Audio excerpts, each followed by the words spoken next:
Live look at Los Angeles here this morning, and here's your first kind of a glimpse at Los Angeles, and the fact that you don't have any clouds, not a cloud in the sky, tells you that we don't have an onshore flow, we have an offshore flow. Temperatures already in the 50s, and it is just bone dry in California. With that, I want to bring in our chief meteorologist, Jonathan Porter. You know, John, since the fire danger has been going on and the fires have been burning, especially the Pacific Palisades fire, which caused so many damage, you know, we look into this to give some context to our audience for people to understand just how costly. Now, we know it's been deadly, but how costly these fires have been. And this is a pretty big number, John.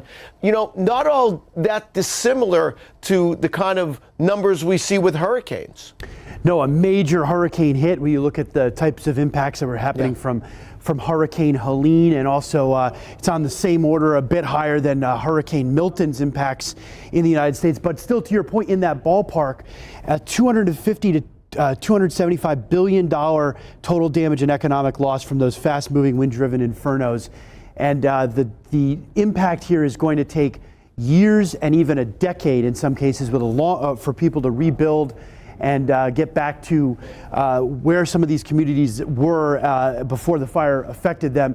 And also the other point is there's going to be a long tail of health impacts here due to because of the just dangerous air pollution.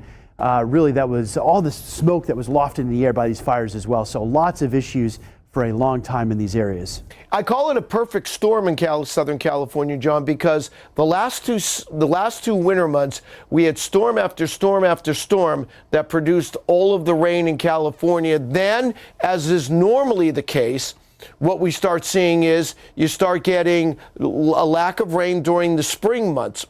But usually the rains come back as we get into the December, but December and January, and you could just see how quickly things can change in California. We've started to dry things out, but I think you and I both agree on this. The key is the wind.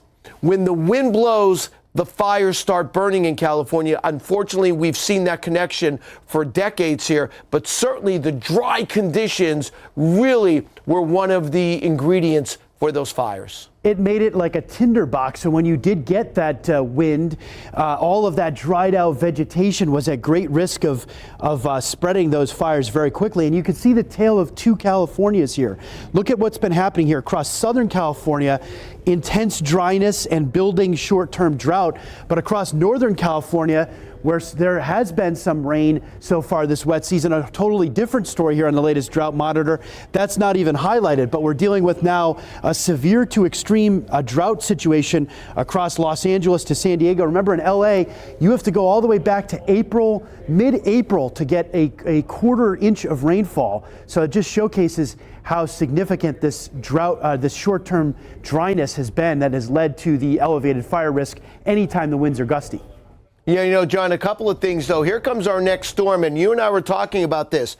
It's a difference of about 250 miles as that upper low comes south. It's amazing what kind of a difference that makes, right? If it is further east across Nevada, that's when you get a lot of wind, offshore wind to be generated. But when the storm is off the coast, the upper level low drops off the coast and develops that way. That allows all of that moist onshore flow, increased relative humidities, increased moisture, and rain and mountain snow.